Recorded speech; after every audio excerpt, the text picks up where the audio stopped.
بسم الله الرحمن الرحيم.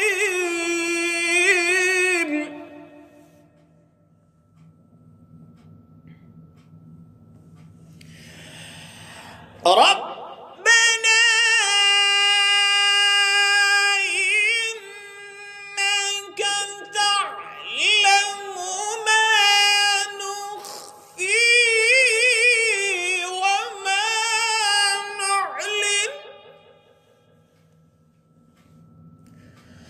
وما يخفى على الله من شيء في الأرض ولا في السماء.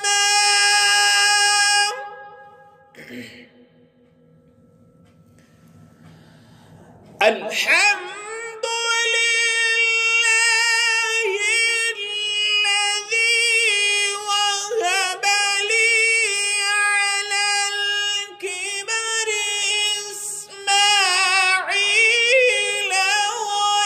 وإسحاق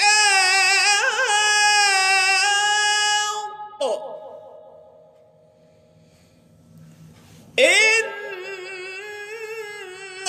ربي لسميع الدعاء.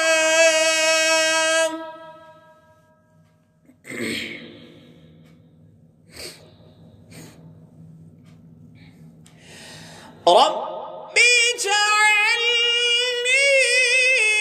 مقيم الصلاة ومن ذريتي ربنا وتقبل دعاء.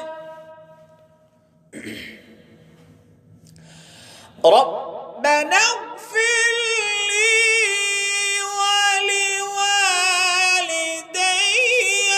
وللمؤمنين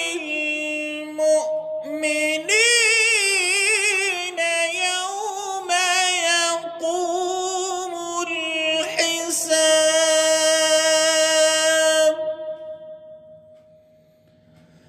رب اجعلني